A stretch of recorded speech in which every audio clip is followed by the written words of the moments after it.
Saludos, hoy vamos a hablar del lenguaje máquina. Tenemos el software que se encuentra trabajada por el desarrollador, en este caso el programador. Él trabaja directamente con un lenguaje de programación de alto nivel. Tenemos lenguajes de programación en 3 niveles, se pueden diferenciar. El de alto nivel, que es el que trabaja directamente el programador. Luego viene un nivel medio, intermedio, y luego vienen lenguajes de bajo nivel. ¿Qué es un lenguaje de programación? Es un lenguaje base donde hay un conjunto de sintaxis y códigos esperando para que tú los modeles, o el programador en este caso los modele, y puedan generar un objetivo que sería una aplicación. El software, que sería bajo un lenguaje de programación y que es el programador el que está operando directamente sobre él. Ese código fuente que está generando el programador va a ir directamente al compilador. ¿Qué hace el compilador? El compilador se encarga de traducir lo que tú estás escribiendo para convertirlo en un lenguaje de ensamblador y que poco a poco vaya dirigido hacia el hardware. Fíjense los niveles que hay para llegar al hardware. Aunque estoy trabajando directamente con el computador, tengo que pasar por varias capas para que el computador pueda interpretar perfectamente los comandos que le estoy generando. Porque yo hablo en un lenguaje de alto nivel y el computador trabaja en un lenguaje de bajo nivel. Entonces, si yo proceso esta información, copio esta información y la pego en este lenguaje de programación o en este programita que lo que hace es traducir información, el computador no me va a entender porque me he saltado procesos para modelar esa sintaxis. Entonces debo pasar por esos procesos. Decía entonces que el compilador me traduce ese código fuente en lenguaje ensamblador. El lenguaje ensamblador son simbologías y numeraciones que se van amoldando al lenguaje máquina.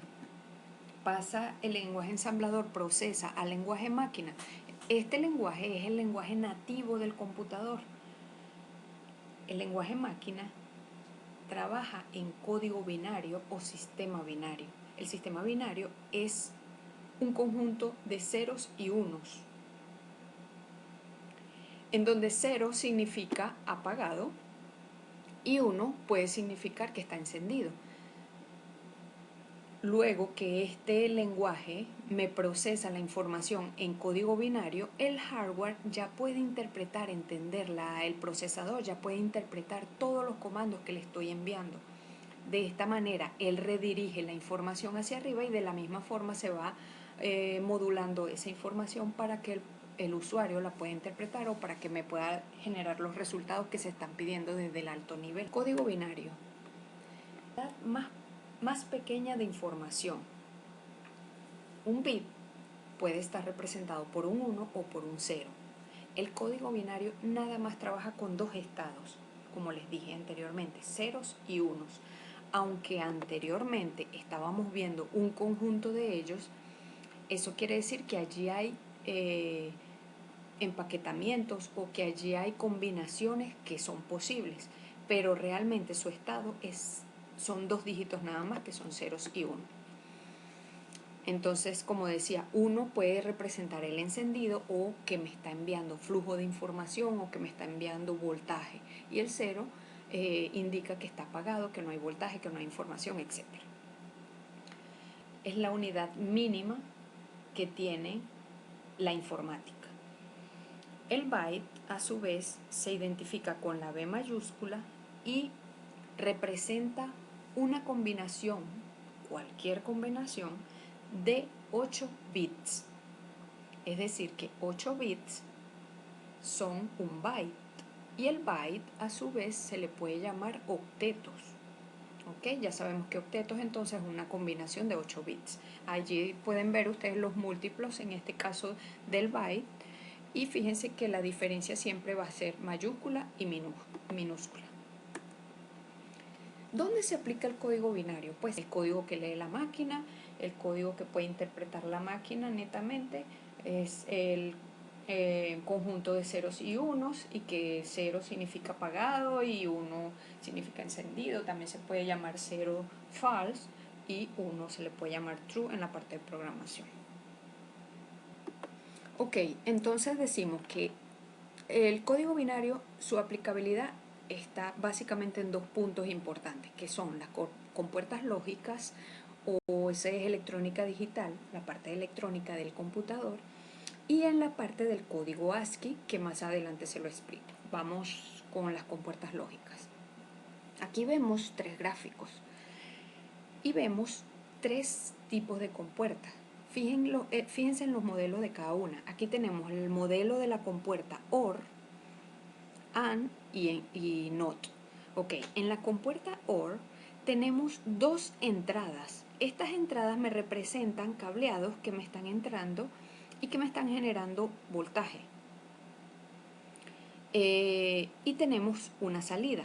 Entonces mi compuerta me indica que si se cumple esta función, es decir, si este cableado me está generando 1 de voltaje y este me está generando 0, su salida va a ser 1. ¿Por qué? Porque le estoy diciendo que se cumpla esta o esta condición. Esa compuerta representa el OR. Si en una de las dos hay voltaje, entonces que me envíe una salida de voltaje, como true o como 1. Entonces aquí se puede representar, si en una de las dos hay voltaje, me va a generar 1. Si en las dos hay voltaje, me va a generar 1.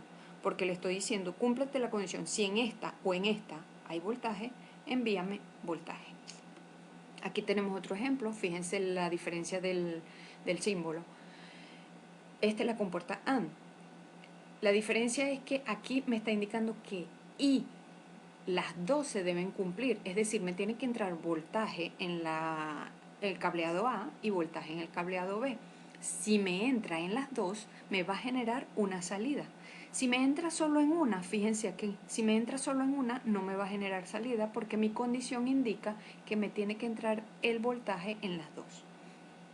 Y aquí, este último caso, me está negando una entrada. Entonces, dependiendo de lo que se quiera hacer en la parte electrónica, si me entra 1, me va a generar un 0 o viceversa. Aquí podemos ver los circuitos integrados. Fíjense, acá están las compuertas que estábamos trabajando ahorita. Acá está un circuito integrado con unas compuertas, en este caso son tipo AND solamente. En este caso es un chip con compuertas tipo AND. ¿Ok? Entonces, y aquí lo podemos ver, esta es la parte de su representación lógica, y aquí está la parte de su representación física. ¿Cómo se puede comprar? Pues, ¿dónde están ubicados esos chips? Pues fíjense dónde, en la placa base, tarjeta madre, en las tarjetas de video, en la tarjeta de red, en las tarjetas de aire acondicionado, etc. Quiere decir que en toda la parte que haya electrónica, procesadores, allí vamos a trabajar con ese tipo de compuertas, con ese tipo de circuitos integrados, y por ende vamos a trabajar con el código binario. ¿Ok? Entonces, código binario, como les dije, tiene que ir directamente representado con la parte de voltaje. Pues cuando estamos hablando de almacenamiento de datos, hablamos de bytes o de bits. En este caso, por ejemplo, la capacidad que tiene el pendrive, el disco duro, etc. Y si hablamos de transmisión de datos, o sea, de nodo a nodo, la velocidad que tienen, se mide también a través de bits o bytes. Por ejemplo, cuando trabajamos en una red. Y los canales de transmisión van a ser los cableados, fibra óptica, cable coaxial, etc. Velocidad de procesamiento también tiene su unidad de medición, pero se llama hercio o hertz. Y esto lo que representa son las repeticiones que hace un procesador en cuanto a las tareas que ella tiene. El otro punto que les hablé de la aplicación del código binario es el código ASCII. Entonces les estaba hablando del código binario en la parte electrónica con puertas lógicas y en el código ASCII. ¿Qué es el código ASCII? Bueno, aquí dice que es un código estándar americano para el intercambio de información. ¿Qué es eso? Bueno, si miramos nuestro teclado, podemos ver que cada una de las teclas que hay allí son las que están representadas en el código ASCII. Esas teclas internamente codificadas a través del sistema binario. Es decir, cada vez que yo pulso una de esas teclas, la información que se envía al computador es a través de sistema binario, porque eso es electrónica, como les decía anteriormente. Entonces, es un conjunto de códigos binarios o un byte que se envía, porque realmente es un octeto que se envía de bits. Y cada símbolo, cada espacio, la coma, todo eso tiene una identificación específica que va a identificar cada carácter. Si trabajamos con mayúsculas, nos vamos a dar cuenta que son diferentes la codificación a las minúsculas. El código ASCII, cuando lo busquemos o cuando lo estemos representando, quiero que se den cuenta que esa tabla, que son, como les dije, todos los caracteres que tenemos en el teclado, esa tabla a su vez viene representada con los demás sistemas de numeración, es decir, la A me representa este código binario, pero también me representa este número en decimal, este número en hexadecimal, este número en octal, ¿ok? Entonces, la tabla del código ASCII, quiero que la ubiquen de esa manera. Más adelante van a tener que hacer un ejercicio relacionado con eso y pues quiero que estén pendientes con eso. Aquí tenemos una representación del código ASCII. Miren, este es mi nombre en mayúscula. Aquí está el código ASCII, la representación, como les dije, es un carácter del teclado. Aquí tenemos el sistema binario y acá tenemos el sistema en numeración decimal.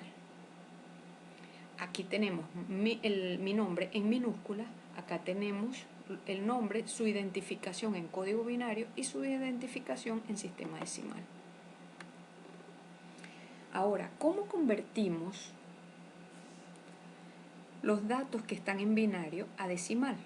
Acá presento un ejemplo o un gráfico. Tenemos el 11 en sistema binario y queremos convertirlo a sistema decimal. Simplemente hacemos una tablita de esta manera para que su representación gráfica sea más fácil. Tenemos la posición, la base, el número en binario, el número en decimal. Ok, en la posición empezamos. Esta es la primera posición y esta es la segunda posición. La primera posición siempre se va a identificar con el número 0 y la segunda con el número 1. Es decir, siempre vamos a iniciar con el número 0 en las posiciones. Segundo punto, la base. Su base es 2. Le estoy pidiendo que me lo convierta a base 10, que es a base decimal. Entonces, como su base es 2, siempre su base va a ser aquí 2. ¿Por qué lo hago 2 veces? Porque simplemente tenemos 2 dígitos aquí. ¿Y dónde representamos esos 2 dígitos? Aquí donde dice binario. Colócame el número en binario que me quieres cambiar. Bueno, aquí está, el 11, ¿verdad? 1 en cada dígito, ¿ok? Por eso nada más coloqué primera y segunda posición. Ahora, esta parte decimal, ¿qué es? Bueno, estos cuadritos que están acá. 2 elevado a la 0. ¿Quién es este 2? Este 2, que es la base, la elevo a la posición. Y eso me va a dar 1. Y ese 1 lo coloco acá. De igual manera, 2, este 2 lo elevo a la 1 y eso me va a dar 2. En decimal lo coloco aquí, en la parte decimal, porque aquí lo que estoy haciendo con este proceso es convirtiendo a decimal. Luego, y por último, voy a sumar los dos valores de las dos posiciones. El valor que me dio en esta primera posición y el valor que me dio en segunda posición, lo sumo y ese es el resultado que me va a dar en decimal. Quiere decir que este ejercicio, 11 en binario, va a ser el número 3 en sistema decimal. Vamos con el siguiente ejemplo. Acá tenemos un dígito más. Mismo procedimiento, nada más que coloqué un dígito más. Entonces empezamos primera posición 0, 1 y 2. Son 3 dígitos, ¿verdad? Que tenemos acá. 2 a la 0 2, recuerden, 2 que es la base y la posición. 2 a la 0 es 1, 2 a la 1, 2 y 2 a la 2 es 4. Y estos valores los vamos colocando acá en la parte decimal. Luego sumamos los 3 valores, porque son 3 dígitos, ¿verdad? Los 3 valores en decimal y su resultado va a ser 7. Aquí atrás, aquí abajo, perdón, tenemos otro ejemplo o otra manera de hacer el procedimiento. Posiblemente sea más fácil para ustedes. Es este mismo procedimiento que está aquí. Tenemos, fíjense, estos 3 unos van a representar estos 3 unos que están acá en sistema binario. Ok, y esta es la potencia con la base y la posición que tenemos acá. 2 a la 0, fíjense, 2 a la 0, 2 a la 1 y 2 a la 2. Y 1. Entonces se van a multiplicar por su base, se van a sumar con el siguiente número. ¿Ok? Entonces 2 a la 0 da 1. Por 1, 1. Aquí está. 2 a la 1, 2. Por 1, 2. Aquí está. 2 a la 2, 4. Por 1, 4. Luego sumamos esos 3 y el resultado es este. 7, que es el mismo número que me dio acá. Acá tienen otro ejemplo, pero en este caso sí me detengo porque en este caso la variante es, fíjense, tenemos 2 dígitos nada más, estos 2 dígitos nada más. La variante es que este está apagado. Ojo acá. Mi número binario es 10, pero este dígito está apagado. Entonces, ¿qué hago? Igualito, hago el mismo procedimiento. 2 a la 0 es 1, aquí está. Y 2 a la 1, 2, aquí está. Este valor no lo tomo en cuenta porque está apagado. Solamente tomo este valor en cuenta y aquí está el resultado. Aquí está el ejemplo de la otra manera. 2 a la 0, que este es 2 elevado a la 0, es 1. Pero lo voy a multiplicar por 0 porque este 0 que tengo acá. Y 2 a la 1, que está aquí, y lo voy a multiplicar por 1, que es este 1 que está acá. Todo eso lo sumo y aquí está 2 a la 0 por 0, 0, y 2 a la 1 por 2, 2, y aquí está el resultado en decimal. Entonces tenemos que 10 con base 2 o binario va a ser igual a 2 en decimal, sistema decimal. Y aquí tenemos otro ejemplo similar a los anteriores, nada más que tiene en este caso 5 dígitos, 5 posiciones. Por último, la actividad que vale 10%, entonces ustedes van a desarrollar en Canva una presentación donde dé respuesta a cada una de las siguientes interrogantes. Acá, en este primer punto, recuerden que van a hacer un ejemplo similar al que le puse acá, ¿verdad? Ponen su representación en código ASCII, su representación en sistema binario y su representación en sistema decimal de su nombre. No es necesario mayúscula y minúscula, pero solamente su nombre. Van a responder esta pregunta y adicional a eso van a hacer estos ejercicios simplemente tomando en cuenta que aquí en esta parte lo estoy colocando al revés, es decir, aquí te estoy dando el número en decimal y tú simplemente vas a hacer tu sistema el sistema binario o el número binario que corresponde a ese número en decimal.